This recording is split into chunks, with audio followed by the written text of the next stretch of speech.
Olá, meus amigos, tudo bem por aí? Estamos chegando, hein? Estamos chegando com o nosso Visão Geral de hoje. Hoje nós vamos falar sobre o direito trabalhista. As mudanças, a nova lei, medida provisória. Uma pessoa que é fantástica nesse assunto é o Papa, Dr. Agostinho Zequim Pereira, especialista em direito trabalhista. E eu ouvi uma entrevista do Agostinho outro dia e falei, não, preciso levá-lo no meu programa. Tudo bem? Seja bem-vindo, viu? Tudo bem, Alberto? Como vai? Um prazer estar aqui. Prazer é todo nosso, todo meu. Que bom que você está aqui. Doutor Agostinho Zequim. Zequim é o quê? Italiano? Italiano. Italiano, tudo bem, gente? Especialista em direito trabalhista, formado aqui pela PUC Campinas em 1990. Professor de Direito do Trabalho em cursos jurídicos há mais de 20 anos. Sócio da Lemos e Associados Advocacia. LexNet, é isso? LexNet também, somos membros da LexNet. Também? Muito bom, muito bom. Primeiro, por que você escolheu a área do trabalho, hein? Olha, eu caí de paraquedista, porque eu estava na faculdade, queria fazer um estágio, e o estágio que me surgiu foi no Banco Bradesco, na área trabalhista. Sei. Então eu comecei os meus primeiros passos no direito, com a parte prática, foi no direito do trabalho. E eu acabei gostando muito daquilo. Quando terminei a faculdade, já estava ambientado nessa área e ali fiquei. Aí seguiu. Mas sabe, doutor, eu sou apaixonado pelo direito, né?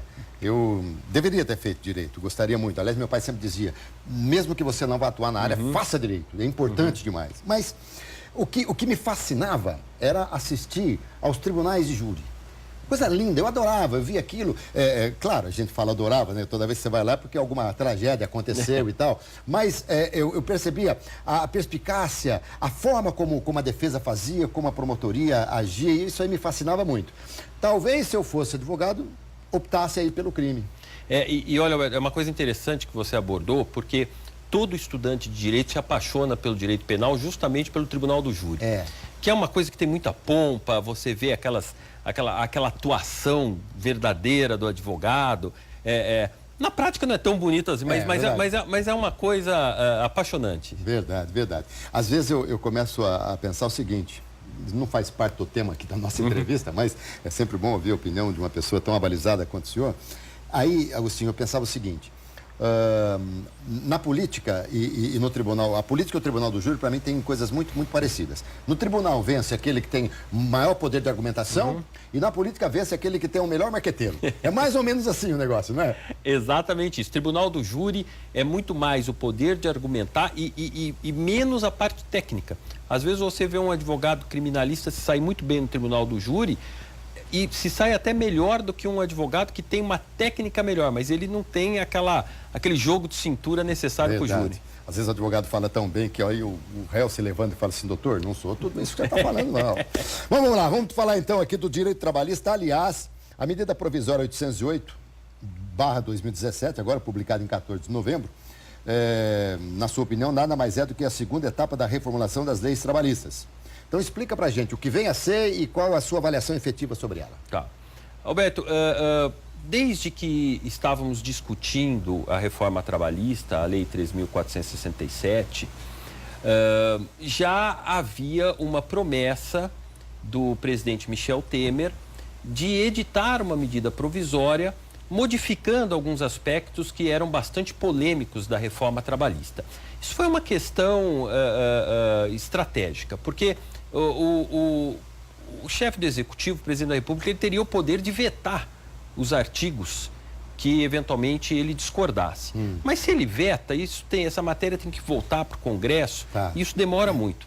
Então, qual foi a saída encontrada pelo Executivo? Uma medida. Olha, eu aprovo a lei da forma que está, sem vetar nenhum artigo, e antes da reforma trabalhista entrar em vigor, eu edito uma medida provisória já alterando esses pontos polêmicos. Ele descumpriu a promessa, porque ele prometeu que faria isso antes de entrar em vigor, antes de 11 de novembro. Ele não fez, e só fez depois de entrar em vigor, 3 dias depois. Fez depois. Então, essa medida provisória, ela era esperada. Já todo mundo sabia que ela viria. Dá uma explicação técnica para a gente aqui, antes de prosseguir. Medida provisória. É uma prerrogativa que tem o presidente da República. Isso. Ela é passível, ela é colocada à prova depois do Senado? Alguém vai analisar se isso vale ou não? Sim. É uma certa interferência de poderes, porque a gente está acostumado, quem cria a lei é o legislativo. Tá.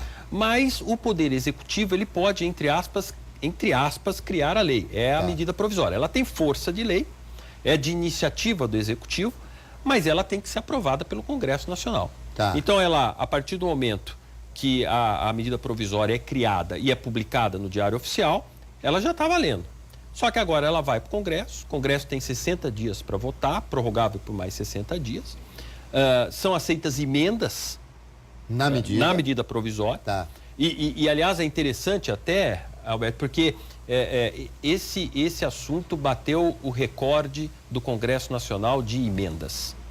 São 967 emendas apresentadas em cima dessa medida provisória. Se você levar em consideração, claro que a matemática não é exata, mas se você levar em consideração que a reforma trabalhista alterou basicamente 100 artigos e você tem 967 emendas, você tem 10 reformas trabalhistas em cima daquela reforma trabalhista para ser examinada. E veja, isso no melhor cenário, porque tem algumas emendas que alteram vários dispositivos. Quer dizer, as emendas não se limitaram ao texto da medida provisória. E como é que está? A medida já recebeu essas emendas? Ela já foi aprovada? Como é que está? Porque o tempo de recebimento de emendas é um tempo muito curto. Tá. E isso já estancou, são 967. Agora ele está para votação. Nós vamos ter que esperar, não vai ser fácil. E se aprovada, tem que aprovar a emenda, tem que aprovar a medida provisória com as 900 emendas. Elas têm que ser examinadas. Se a maioria do Congresso... Alguma pode ser vetada. A grande maioria lá... Mas é o Congresso que veta. É isso aí. É o Congresso que vai resolver. Aí terminou... Desculpa só, eu quero só explicar para o nosso telespectador. Aí terminaram as emendas, ou terminou o prazo, tá todo mundo lá, votou. Se de repente foram cortadas, digamos aí, 700 emendas. Com o restante... A medida provisória segue. Aí o que acontece se a medida provisória fosse aceita integralmente pelo Congresso, aí estava muito mais fácil. Sim. Porque aí o Congresso aceitou, isso volta, já está valendo, a medida provisória já é convertida em lei. Quando, e isso fatalmente vai acontecer, quando a medida provisória acaba não sendo aceita integralmente por causa das emendas, e uma ou outra emenda vai acabar sendo aceita ali, então isso muda um pouco a tramitação, e ele vira um projeto de lei lá do próprio Congresso Nacional. E aí ela vai para o presidente da República, que aí ele tem o poder de veto de novo. Então, quer dizer, nós temos um caminho longo ainda a seguir. Mas enquanto isso, está valendo tudo que o presidente editou como medida provisória. Exatamente. E pode, doutor, por exemplo, algo ser cancelado depois e ter um efeito retroativo naquilo que já foi feito? O que vai acontecer em situações como essa é que vai ter que ser criado um decreto legislativo no Congresso Nacional, contemplando, caso alguns aspectos da medida provisória caiam, contemplando e definindo como ficam as relações jurídicas existentes nesse período, porque muita coisa vai ser feita com base no texto atual. Se esse texto cai, alguma coisa tem que ser deliberado, como é que a gente vai fazer? Bom, é interessante, dá a impressão de que tudo é feito para a gente não entender nada, né? É uma coisa assim impressionante. Mas vamos lá, você estava falando então da medida provisória, que eu acabei interrompendo para você explicar o que vem a ser, a sua opinião sobre ela e quero que você me fale de uma maneira geral também a opinião sobre a reforma trabalhista. Então, Alberto, até para aqui para todo mundo entender bem o panorama. O que nós temos de concreto hoje? Nós temos uma lei, que é a reforma trabalhista, Lei 3.467 de 2017. Nós temos uma medida provisória, que é a medida provisória 808 de 2017, e essa medida provisória, ela altera alguns aspectos da Lei 3.467. O que a medida provisória não alterou da lei, está valendo a lei. O que a medida provisória alterou da lei, está valendo a medida provisória. Até que isso seja finalmente examinado pelo Congresso e votado pelo Congresso Nacional. Então, a minha opinião sobre tudo isso, Alberto, é que essa reforma trabalhista, ela até demorou para acontecer. Não é? O Brasil, muito embora, eu não vou ser leviano de dizer, olha, a CLT é da década de 40 e nós estamos com uma legislação da década de 40. Não é bem isso, porque a nossa legislação trabalhista ela veio sendo atualizada ao longo do tempo. Mas numa velocidade muito menor do que seria esperado dela. Então, eu acho que precisaríamos mesmo ter uma medida um pouco mais concreta de reforma trabalhista. Então, eu vejo com muito bons olhos. E eu faço aqui, Alberto, até, eu vou parafrasear o pai da reforma trabalhista. Pouca gente sabe, mas o pai da reforma trabalhista é um juiz do trabalho. A Justiça do Trabalho, vários membros da Justiça do Trabalho criticam muito a reforma trabalhista, mas quem idealizou foi um juiz do trabalho, Dr. Melec, que foi um dos criadores disso. E a fala dele é uma fala muito interessante. Ele diz o seguinte: são 14 milhões de desempregados no Brasil. Alguma coisa está errada. Com certeza. Com certeza. Se não tivesse errado, a gente não teria esse número exorbitante. Então, tem alguma coisa, algum impacto imediato a gente teria que ter. E a reforma veio com esse impacto. Então, eu posso deduzir de que o doutor Agostinho é favorável às medidas, às mudanças. Pode, eu não sou favorável a 100% do que está ali. É claro que a gente sempre tem a nossa opinião pessoal, um aspecto ou outro. Mas, a grosso modo, eu sou favorável. Eu acho que nós deveríamos ter mesmo essa reforma. E sou favorável à grande maioria dos pontos que ali estão. E quanto tempo a gente precisa para avaliar se a reforma valeu ou não? Olha, Alberto, eu estou estimando aí de 2 a 3 anos para a gente ter alguma posição. Veja, 2 a 3 anos até para a gente ter uma posição de como ela vai ser interpretada pelos tribunais. Porque agora tem um movimento de alguns juízes que são contrários, que vivem dizendo que não vão aplicar a reforma. Isso é uma minoria. Mas existem formas de interpretação. Mas o juiz pode não aplicar? Não, ele não pode simplesmente dizer não vou aplicar porque não gostei. Entendi. Isso ele não pode fazer. Sim. Mas na hora de interpretar, ele pode entender que algum dispositivo que ali está é incompatível com a Constituição Federal ou é incompatível com alguma convenção da OIT, da Organização Internacional do Trabalho, ratificada pelo Brasil. Então ele pode entender pela inconstitucionalidade da norma, ou até isso que aí ela... é um processo que demanda um tempo enorme. Demanda um tempo, porque, veja, ainda que um juiz de primeiro grau entenda que ela é inconstitucional, cabe recurso para o Tribunal Regional do Trabalho. Daí cabe recurso para o Tribunal Superior do Trabalho. E se for matéria constitucional, cabe recurso para o Supremo Tribunal Federal. Então, quer dizer, até a jurisprudência começar a sedimentar, isso não vai acontecer em menos de 2, 3 anos. Agora, doutor, por exemplo, uma ação trabalhista que estava correndo na Justiça, as leis novas alteram os detalhes e o procedimento de julgamento daquela ação? A pergunta é interessante, Alberto, porque é a dúvida da maioria das pessoas. Nós temos aqui que separar entre o direito material e o direito processual. O direito material são essas regras. Como é que funciona férias, como é que funciona a hora extra, como é que funciona a acordo de compensação.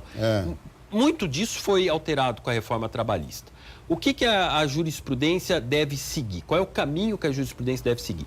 Essas alterações do direito material, dos direitos trabalhistas em si, elas somente repercutiriam nos contratos contratos de trabalho que fossem firmados após a entrada em vigor da reforma trabalhista. Então, quem já era empregado antes e foi contratado sob a égide de uma lei mais favorável a ele, você não poderia alterar. Muito embora a medida provisória 808 tenha um artigo que diga que todas as regras da reforma trabalhista são aplicáveis, inclusive aos contratos em curso. Só que também vai ter que ser interpretado isso à luz de preceitos constitucionais, como o ato jurídico perfeito e uma série de coisas, o direito adquirido. Então, é uma discussão. Agora, o direito processual, esse tem aplicação imediata. Então, ele vai alcançar processos em curso. Muito bem. Nós temos hoje 14 milhões. O que o governo espera com essa medida? Qual que é o discurso efetivo do governo e que vocês, advogados trabalhistas, têm muito mais condição de absorver isso, de entender isso e passar para a gente? O governo quer aumentar o número de trabalhadores, de carteira assinada? O que quer o governo? Eu vejo, Alberto, em primeiro lugar, a grande intenção do governo é você criar uma estabilidade, né? O Brasil é um país que tem uma instabilidade muito grande, tem uma insegurança jurídica muito grande. E vários aspectos da reforma trabalhista vêm justamente trazer segurança jurídica. Eu te dou até um exemplo. Vamos lá. Indenização por dano extrapatrimonial. Então, a gente está muito acostumado com danos materiais. Então, eu sofri um acidente de trânsito, bateram no meu carro, eu tive que levar para o mecânico e gastei com o mecânico para arrumar meu carro. Isso é um dano material. Perfeito. Agora, nós também temos que avaliar que as pessoas podem sofrer um dano que não é material, é extrapatrimonial. Por exemplo, um dano moral. Imagine uma situação de um trabalhador que o maior hobby dele, o maior sonho dele é jogar basquete. E ele trabalha numa empresa operando uma prensa e a prensa, aquela máquina, não tinha a segurança necessária, ele decepou a mão. Ele não vai mais poder jogar basquete. Perfeito. Então ele sofre aqui um dano psicológico. Com certeza. Então, quer dizer, e quanto vale essa dor psicológica? Porque quanto vale o para-choque do carro é fácil. Agora, quanto vale a sua dor de não poder mais jogar basquete, de não poder carregar seu filho? Com certeza. E isso é difícil. E aí, isso ficava num subjetivismo, muitas vezes, perigoso do juiz. E hoje, como é que é? Hoje eles tarifaram. Eles colocaram, olha, ainda tem um subjetivismo, porque o dano pode ser de natureza leve, média, grave, gravíssima, mas eles tarifaram com valores de indenização. Então, hoje, muito embora discuta-se a constitucionalidade disso, hoje o empresário ele já tem uma noção, mais ou menos, do que ele pode perder, até onde vai. Porque antes não. Antes você tinha exemplos, e eu vi isso de maneira concreta, trabalhadores que receberam indenização na Justiça do Trabalho de R$400 mil por dor no ombro. Porque trabalhavam problema de ergonomia, tal. E aí receberam a indenização de R$400 mil. Ao passo que você tinha trabalhador que faleceu e os herdeiros receberam uma indenização de R$100 mil. Então, como é que você justifica isso? Verdade, verdade. E como é que justifica um jogador que vem num clube de futebol, joga meia dúzia de partida, entra com uma ação contra o clube e recebe 5 milhões, como já vimos muitas vezes aqui em Campinas, tanto na Ponte Preta quanto no Guarani, até indenização de 20 milhões, coisas absurdas. Mas vamos lá. Conversando aqui com o doutor Agostinho Zequim Pereira. Muito bem, voltamos aqui e a gente continua com o doutor Agostinho Zequim Pereira falando sobre o direito trabalhista. Eu percebo que você trouxe aqui algumas anotações aí, são alterações na medida provisória, é isso? Isso, Alberto. Eu pontuei aqui as principais alterações que a medida provisória trouxe com relação à reforma trabalhista. Então, são alterações pontuais. Então, vamos a elas. A primeira alteração que eu acho relevante falar diz respeito à chamada jornada 12x36. Isso. O que quer dizer isso? É você trabalhar 12 horas e descansar 36 horas. O que, num primeiro momento, soa até estranho, porque se você for ler a CLT, você não pode estipular a duração do trabalho superior a 8 horas diárias. E levando em consideração que a CLT permite só 2 horas extras, isso daria 10 horas. Então, como é que eu posso ter uma jornada de 12, né? É que a Constituição também permite a compensação. Então, começou uma discussão jurídica se seria possível uma forma de compensação em que a pessoa trabalhasse 12 horas direto, evidente com intervalo para refeição, mas trabalhasse 12 horas e descansasse 36. E como esse assunto acabou sendo discutido pelo Tribunal Superior do Trabalho? O Tribunal Superior do Trabalho criou uma súmula dizendo que a jornada 12x36 ela tem que ser tratada de forma excepcional. Ela somente vai ser aceita se tiver previsão na lei, quando a lei disser que pode, ou quando for negociado com o sindicato da categoria. Vou te dar um exemplo da lei. Doméstico. A lei dos domésticos permite você estipular 12 horas de trabalho por 36 de descanso. Isso é muito comum com babás. E por norma coletiva, você vai verificar os vigilantes. Vigilante geralmente trabalha 12x36 porque tem um acordo assinado com o sindicato. O que a reforma trabalhista fez? A lei 13.467. Ela permitiu que você estipulasse a jornada 12x36 mediante acordo direto com o trabalhador. Então você não precisaria de lei. Individualizado? Individualizado. Você não precisaria de lei e nem precisaria fazer um acordo com o sindicato. Bastaria empregado e empregador assinar um documento dizendo que seria 12x36. Esse ponto da reforma trabalhista foi objeto de muitas críticas. Muita gente achou que o trabalho de 12 horas é um trabalho muito exaustivo, pode gerar mais acidentes do trabalho e que isso deveria ser tratado como era com a súmula do TST, só quando a lei autorizar ou quando tiver negociado com o sindicato. O que a medida provisória fez? Voltou a estaca zero, tirou a possibilidade de acordo individual para a jornada 12 por 36 e manteve aquela ideia de negociar com o sindicato. A única exceção que a medida provisória faz é para a área de saúde. Na área de saúde, porque enfermeiros geralmente trabalham, a área de saúde você pode negociar individualmente. Muito bem. Bom, sobre dano extrapatrimonial você já falou. Trabalho insalubre para gestante e lactante. Esse é um outro aspecto que sofreu duras críticas com a reforma e esse é um dos aspectos da reforma que eu sou contrário.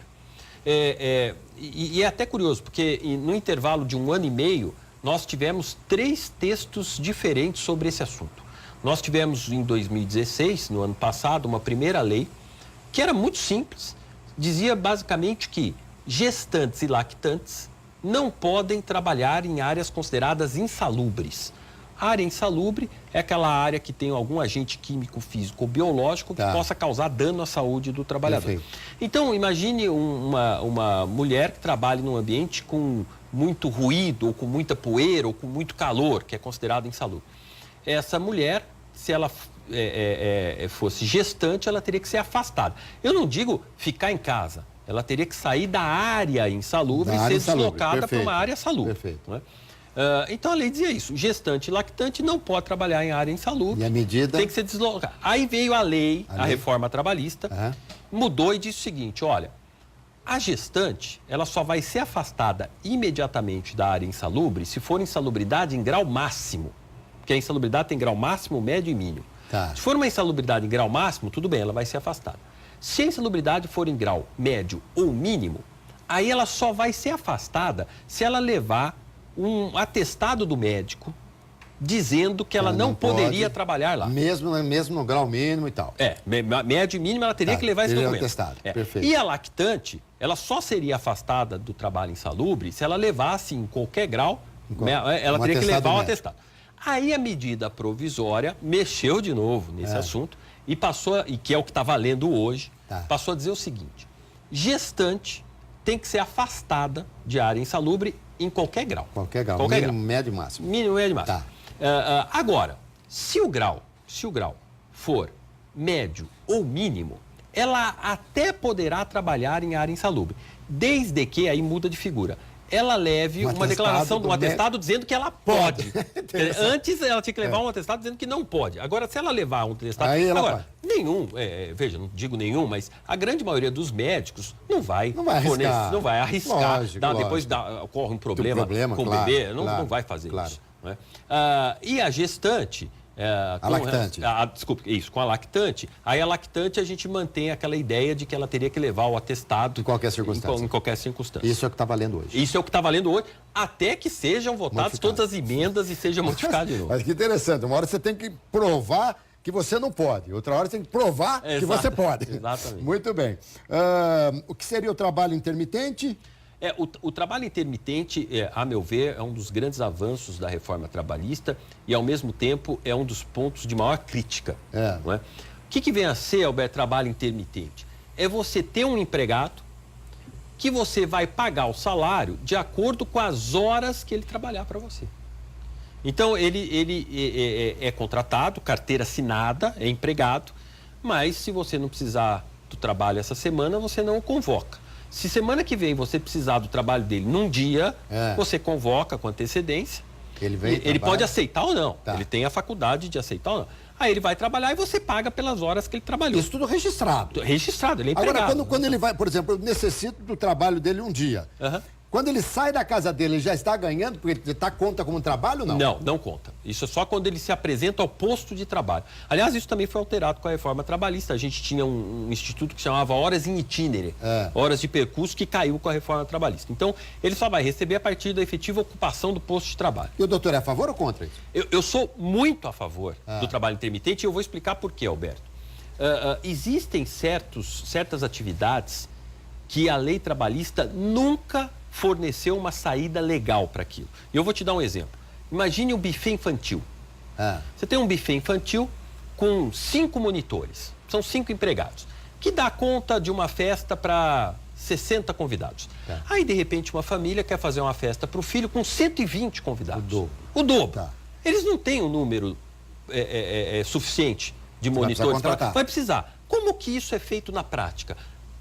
o dono do buffet, pergunta para o monitor, você tem um primo, um vizinho, um irmão que quer vir aqui fazer um bico no final de semana? Isso. Então, isso era resolvido por meio de bico. Tá. Não era gente registrada e seria utópico a gente pensar que o dono do buffet vai contratar o dobro dos funcionários que ele tem hoje, esperando cair do céu uma festa para 120 pessoas. Perfeito. Então o trabalho intermitente ele entra... Mas então nesse caso, doutor, por exemplo, o empregado ele pode ser registrado em várias empresas, vários buffets. Alberto, essa é a intenção. É que, até porque se ele fica só num, ele vai morrer de fome. Ele fica aguardando. Então esses trabalhadores... E olha, essa atividade de garçom é uma atividade em que isso já existe há muito tempo, inclusive por meio de cooperativas. E a cooperativa ainda existe aquela discussão de legalidade ou não. Então, quer dizer, isso no meio dos garçons, isso é muito comum. Eles fazem esse tipo de bico. Então, ele vai trabalhar para 5, 6, 10 tomadores. Tanto é que a própria lei diz, quando ele for chamado por um deles, ele tem o direito de dizer, não vou. Então, agora eu sou a favor disso aí também. Agora meu voto é também... na mesma linha do doutor aí. Deixa eu ver o que mais a gente separou aqui para você falar sobre parcelas salariais e indenizatórias. Essa foi uma outra alteração muito importante, Alberto. As empresas, elas têm muito receio em fazer pagamentos extrasalariais para os trabalhadores, porque esses pagamentos podem acabar gerando encargos sociais. Sim. Então, às vezes, eu quero premiar um empregado. O empregado se sobressaiu naquele mês e eu quero premiá-lo. Vou dar, além do salário, que é devido, eu vou pagar mais R$1.000, R$2.000, um prêmio para ele. Tá. Isso, há um risco muito grande de que isso seja considerado salário. E se considerado salário, isso gera dois problemas. Primeiro, tributos, encargos sociais, porque esse valor acaba gerando reflexo no pagamento das férias, do 13º, do fundo de garantia, do recolhimento da Previdência Social. Então, aquele empresário que falou assim, eu ia pagar R$1.000, ele vai ver a conta virou R$2.000. Tá. Aí ele pode repensar, melhor não pagar. Melhor não fazer. E outro problema que ele enfrenta é, se ele fez isso um mês, depois de alguns meses fez de novo, depois fez de novo, isso pode virar um direito adquirido e ele não pode mais tirar. Tá. Então, quer dizer, aí eu te pergunto, que estímulo que o empresário tem em fazer esses pagamentos? Perfeito. Parece que a lei penaliza. E aí, como é que ficou? O que eles fizeram? Eles falaram, se você quiser pagar um prêmio para o seu empregado, por um desempenho acima do esperado, ainda que com habitualidade, ele não tem natureza salarial. Então, quer dizer, isso evita o risco do direito adquirido e evita o risco dos encargos. A medida provisória mexeu um pouco nisso, porque ficou um certo receio, e eu entendo o receio, de que muitas empresas fizessem um mau uso disso. Só pagassem prêmios. Exatamente. Começa a estipular um salário muito baixo e prêmio por conquistas. E prêmio por alguém. Quer dizer, isso seria uma fraude. Seria um mau uso da lei. Então, o que eles fizeram com a medida provisória? Eles não permitem mais do que 2 pagamentos por ano de prêmio. A lei antes não falava. Dizia que pode ser habitual, você podia pagar prêmio todo mês. Mas esse receio, e é um receio justificável, porque a gente tem o bom e o mau empresário. Como tem o bom e o mau empregado, o bom e o mau advogado. Lógico. Então, o mau empresário podia fazer, de fato, um uso fraudulento disso. Então, para evitar isso, criou-se um limitador. Não mais do que 2 pagamentos por ano. Muito interessante também isso aí. E sobre as contribuições previdenciárias? Mexeu também a reforma trabalhista, muita gente diz que ela mexeu só com a legislação trabalhista. Não, ela mexeu com a lei previdenciária também. Alguns aspectos foram necessários a alteração para poder casar com as alterações trabalhistas. Porque não adianta nada eu criar, por exemplo, uma parcela chamada prêmio e dizer que ele não tem natureza salarial se eu não altero a lei da Previdência Social, porque é a lei da Previdência Social que vai me dizer se gera contribuição previdenciária sobre aquela parcela. Então você encontra um paralelo entre a lei trabalhista e a lei previdenciária. Vários aspectos acabaram sendo alterados ali também. Muito bem. Uma pergunta aqui que me ocorreu, e acho que já até fiz a alguns outros advogados que aqui estiveram. Quando a dispensa de um determinado funcionário, o acordo entre o patrão e o funcionário pode, de repente, zerar tudo ali, ficar por ali e não ter mais como o empregado ir à justiça se ele assinar algum documento? Como é que funciona isso? Não, veja, nenhuma, e isso consta do texto da Constituição Federal, você não pode afastar do Poder Judiciário a ameaça ou lesão de algum direito. Então, o direito de ação Tá. É um direito constitucionalmente assegurado a todo cidadão. O que a reforma trabalhista trouxe de novidade? Ela trouxe duas novidades muito interessantes. A primeira foi a rescisão do contrato de trabalho por acordo entre empregado e empregador, coisa que a gente não tinha antes. É o que a gente conhece por distrato. Né? Muitas vezes um casal quer se separar porque tanto o marido quanto a mulher não querem mais. Perfeitamente. Nas relações de trabalho pode acontecer a mesma coisa. O empregado não está mais satisfeito, o empregador também não está. E a gente não tinha na nossa legislação trabalhista a possibilidade de uma rescisão do contrato por acordo. Isso agora foi criado com a reforma trabalhista. Você pode fazer um acordo de rescisão e as parcelas rescisórias vão sofrer uma mutação. Você me explica já? Por exemplo, tá bom. Pode ser? Voltamos aqui com o doutor Agostinho Zequim Pereira falando sobre direito trabalhista.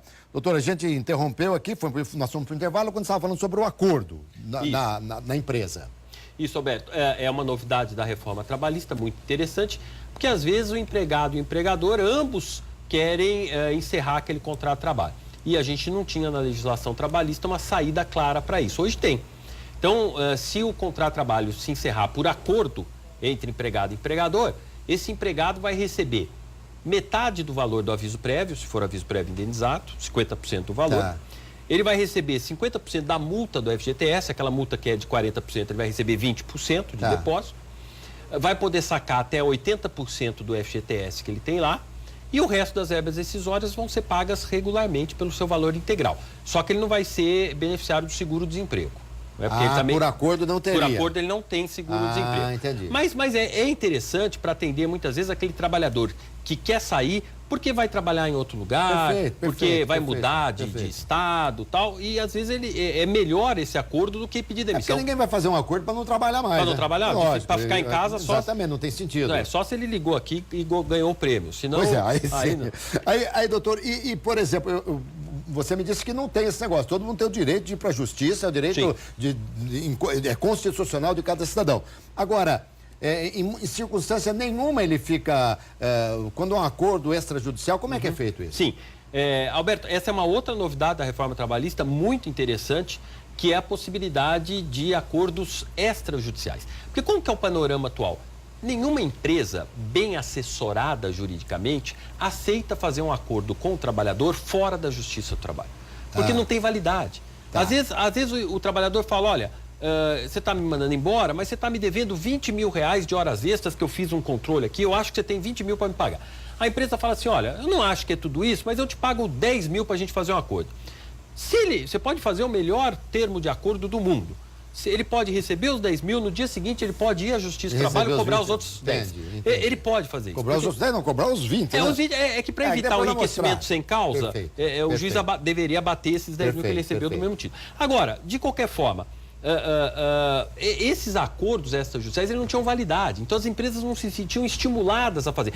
E isso é um problema sério, porque você vai gerando acúmulo de processos no judiciário que eram desnecessários. Agora, cria-se uma modalidade de acordo extrajudicial, que não é tão extrajudicial assim, porque você faz o acordo fora do judiciário, mas você tem que levar isso para ser homologado por um juiz do trabalho. Mas chega para o juiz do trabalho o acordo pronto. Todas as bases do acordo. Ele só vai ver se o acordo é lesivo ou não, se tem alguma irregularidade formal. Se não tiver, ele só dá a homologação dele do acordo e você resolve. É um processo mesmo. E isso, por exemplo, e depois disso, se o funcionário entrar na justiça... Aí não. Aí, esse acordo extrajudicial, dependendo dos seus termos, ele pode dar uma eficácia liberatória geral, dar efeito de coisa julgada. Aí ele não pode reclamar mais nada. Uma outra coisa, doutor, quando alguém entrava na justiça, quando alguém, sei lá, por orientação ou não de advogados, então a pessoa pede tudo, o mundo e o fundo, tudo. Aí, de repente, apresenta uma conta lá de, sei lá, astronômica. E aí, de repente, se faz um acordo na frente do juiz por 10%, 5%, 2% do que se pediu. Hoje, como é que é? Mudou aquela volúpia, aquela ansiedade enorme de ficar pedindo as coisas? Roberto, se não mudou, vai mudar. Porque nós estamos numa nova era de moralização dos processos na Justiça do Trabalho. Porque no Brasil, infelizmente, e aí eu estou com você, muitas vezes a culpa não era nem do trabalhador. A culpa era do advogado do trabalhador. Porque ele ganhava sobre um percentual sobre ganhou um percentual sobre aquilo. Exato. O trabalhador muitas vezes não tem sequer conhecimento necessário e em algumas oportunidades o advogado, como eu disse, tem bons e maus advogados também. Sem dúvida. O mau advogado acabava colocando na ação algumas coisas que o trabalhador sequer pediu. E por que fazia isso? Porque litigar no Brasil, entrar com uma ação trabalhista, é de graça. O máximo que vai acontecer perdeu, não é perdeu. sair do jeito que entrou. Porque o advogado, o trabalhador só vai pagar um percentual do que ele ganhar. Se ele não ganhar nada, ele não paga advogado. Ele apresentava uma declaração de pobreza, não pagava custas processuais, não pagava honorários advocatícios, não pagava nada. O que mexeu agora? Agora ele tem que ter mais responsabilidade. O que ele ajuizar a ação e pedir e não ganhar, ele pode ser compelido a pagar honorários advocatícios para o advogado da empresa daquilo que ele não ganhou. Então, aquelas situações do trabalhador entrar com uma ação e pedir R$1 milhão e ganhar 10 mil, ele perdeu 990 mil. Tá. E ele pode ser condenado a pagar honorários advocatícios de até 15% sobre os 990 mil. Então agora eles vão ter muita calma para pedir. Vai pedir com muita consciência. E responsabilidade, que é o que estava faltando em alguns casos. Isso é muito interessante. Aliás, é extremamente importante. Porque era como disse o doutor. Vamos lá, vamos colocar tudo que puder, vai colocando. E Alberto, tem até uma situação emblemática, até para demonstrar o pouco caso que se tinha com a Justiça do Trabalho. Nós tivemos um jogador de futebol, o Leandro Damião, foi jogador do Santos, você sabe disso. Hoje acho que está no Internacional. Tá acertando. O Leandro Damião entrou com uma ação trabalhista contra o Santos Futebol Clube. 40 milhões foi o que pagaram pelo Leandro. Eu sei que o salário dele era quase R$500 mil, 400 mil. E ele juntou a declaração de pobreza no processo. Eu me lembro disso. Não, quer dizer, então isso é o pouco caso que se tinha com a Justiça do Trabalho. Doutor, que pena, eu queria ficar aqui o tempo todo, mas, doutor, sai daqui já com o convite para voltar. Vai ser um prazer, Alberto. De fato, esse tema é um tema muito extenso e eu estou à sua disposição, a hora que me chamar, a gente dá continuidade ao assunto. Foi sensacional, sensacional. Aliás, eu já sabia que ia ser sensacional. Quando eu vi a entrevista do doutor na Rádio Brasil, ao meu amigo, querido doutor Thanos, quando eu falei com a Érica falou assim, vou te encaminhar para a Vera e você vai adorar a entrevista dele. Realmente, adorei. Doutor Agostinho Zequim Pereira falou comigo aqui no nosso Visão Geral de hoje sobre direito trabalhista. Eu adorei, espero que vocês tenham gostado também. Eu volto à noite, às 7h05, no nosso RF Sport Clube, hein? Até mais. Valeu.